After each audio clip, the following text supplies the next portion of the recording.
Powered by the Montana Television Network. This is the 10 o'clock news on Q2, Montana's news leader.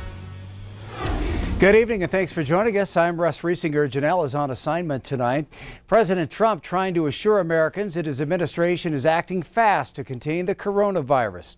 With cases of the virus rising around the world and markets dropping rapidly, President Trump addressed the nation this afternoon to try and ease growing concerns. The president has named a point person for his administration's response and is asking for billions from Congress to try and fight the spread of the coronavirus here. CBS News' Skylar Henry has the latest.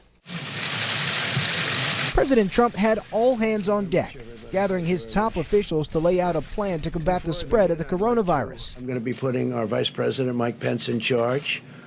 And Mike will be working with the professionals, doctors, and everybody else. We will continue to bring the full resources of the federal government in coordination with our state and local partners to see to the health and well-being and to the effective response to the coronavirus here in the United States of America. The Trump administration is asking for $2.5 billion to fight the spread of the outbreak. Some Republicans would like us to get 4, and some Democrats would like us to get 8.5. And we'll be satisfied whatever it is. Senior White House officials tell CBS News the president is taking over messaging to prevent the stock market from tumbling further. I think the stock market will recover. The economy is very strong. After opening higher, the Dow Jones moved into negative territory in the early afternoon following huge losses Monday and Tuesday. The outbreak continues to spread outside China. Brazil reported its first case in South America, a man who recently returned from Italy. That country is now reporting about 350 cases, prompting the U.S. State Department to issue a travel advisory, asking U.S. citizens to exercise increased caution when traveling there. Skylar Henry, CBS News, the White House. Health officials said again today the community should be prepared for a possible outbreak of the virus here in the U.S. We talked with Riverstone Health to see what is being done. Q2's Jenny Fick has more on the response here in our area.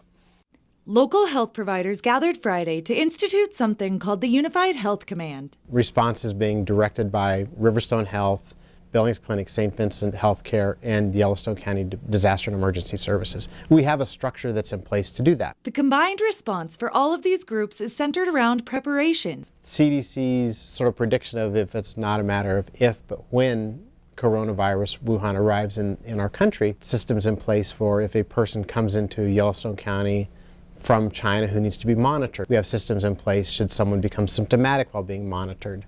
We're currently working on looking at issues like what's our inventory of gloves and masks.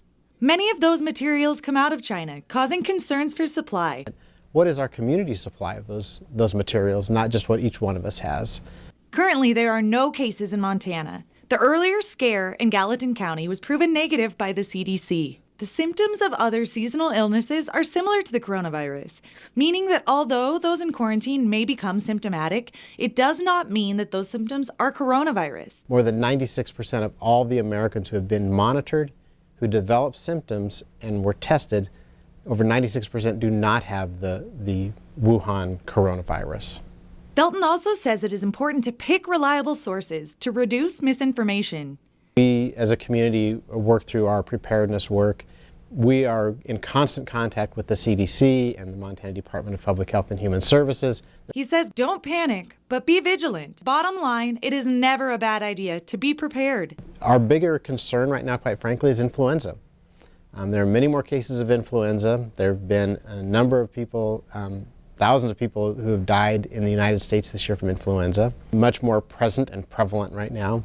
But the hygiene considerations are the same. Cover your cough, wash your hands, stay home if you're sick. And that's really what we want people to do for infectious disease in general. And I think those are sort of fundamental public health messages that serve us all well. In Billings, Jenny Fick, MTN News.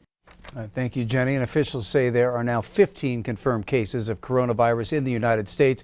Again, none of those cases in Montana or Wyoming. Well, one of the two men accused in the gruesome decapitation case of another man in Billings has been sentenced to prison. Jeffrey Haverty was sentenced to 70 years behind bars today, with 20 years suspended for the murder of Myron Knight back in November of 2017, who was found beheaded and wrapped in a carpet in West Billings. As part of a deal with prosecutors, Haverty has agreed to testify against the other defendant in the case, Donald Cherry. The two men were accused of killing Knight after they met him at a Billings casino, then attempted to rob him at his campsite.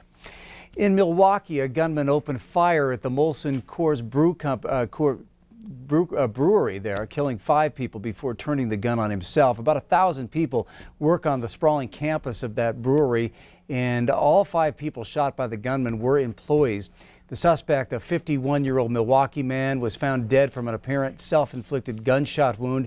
It's not clear if he was also an employee or what the motive might have been. President Trump offered condolences for the victims, calling the gunman a wicked murderer.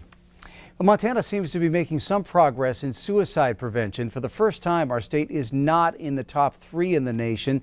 That's according to new numbers from the American Association of Suicidology. In 2017, Montana had the highest suicide rate in the nation. We're now 4th with a suicide rate of 24.9%.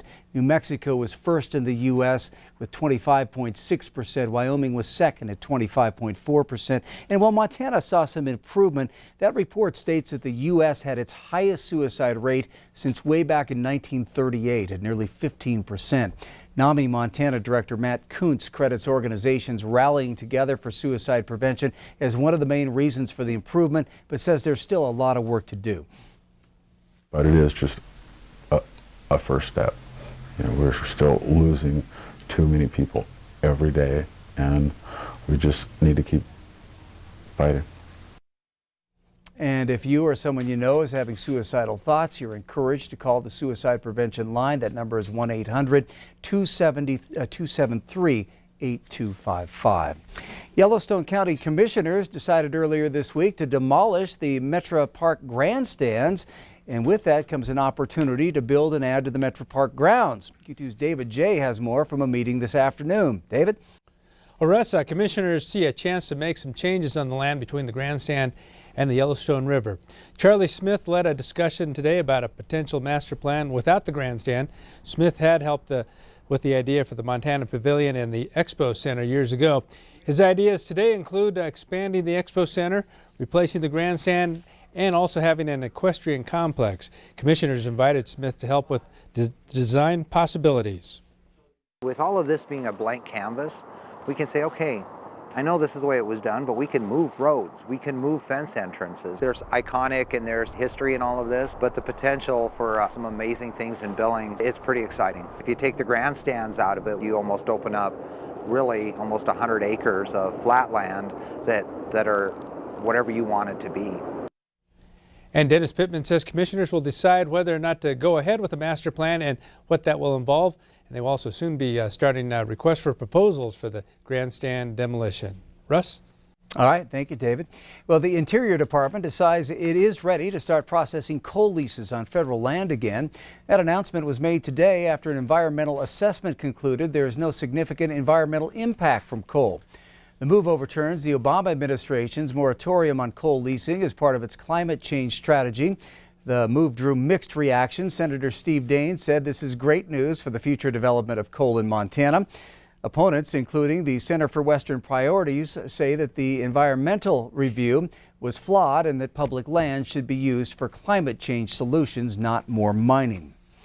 Chief Forecaster Bob McGuire joining us now with a first look at weather. And Bob, we are nearing the end of what is known as the meteorological winter. Yeah, that's where we take December, January, and February. Of course, we're coming to the end of February on Friday. And so we thought, well, how much snow did we get? So let me show you. You're not going to believe this, folks. In October and November, remember that was fall, we had 21.4 inches of snow. Had 10.5 in October, 10.9 in November. And so that's where we're at as we started heading into meteorological winter, which, as we said, is December. Now, in December, we had 1.4 inches of snow. That's all we had.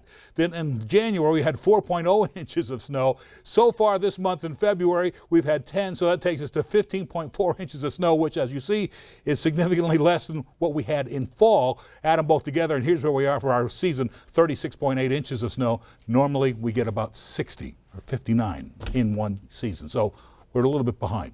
Russ? All right, thank you, Bob. Since 1984, highway patrol troopers with the Montana Hope Project have been making the wishes of kids battling life-threatening illnesses come true. At Lockwood School today, troopers granted the wish of a 5-year-old girl named Mia. Q2's Mitch Legge tells us where she's off to. They just told us that she probably would not make it, and then she was on full life support and the ventilator blew holes in her lungs. And then they basically just said there was nothing else we can really do to keep her earthside. Mia Kennedy has been a fighter since the moment she entered this world. Mom and Dad Lisa and David Kennedy call her their miracle baby. She was born with an extremely low birth weight and internal organs that were underdeveloped. Mia spent 3 years of her life on medications to help her sliver of a kidney filter blood. After a kidney transplant from her aunt 2 years ago, Mia is better than ever. She has been thriving ever since then. She's super happy, super energetic. She likes to be around people. She likes you to hold her and then have you put her down and then hold her again. She's even starting to figure out how to walk. The Montana Hope Project thought Mia would be a great candidate for a wish. On Wednesday, Mia and her family learned that they would be taking an all-expense-paid 6-day trip to Disney World. We're just so excited to go be carefree for a week and just enjoy time together, and we're just so blessed and humbled, and I don't even have words. Along with airfare, hotel, and Disney World tickets, the Montana Hope Project gave Mia $1,000 of spending cash and her older sister Maddie $100. As Mia continues to grow after her trip, the Kennedy family plans to take life one day at a time. She keeps surprising us. We've learned that we don't set expectations for her because it sets her up to fail. So we kind of just let her do her own thing, and when she does reach some kind of a milestone, we're just ecstatic about it. In Lockwood, Mitch Legge, MTN News. All right, thank you, Mitch. And Lisa and David say that big sister Maddie has been instrumental in helping to take care of Mia. The Montana Hope Project is on track to grant its 500th wish this year.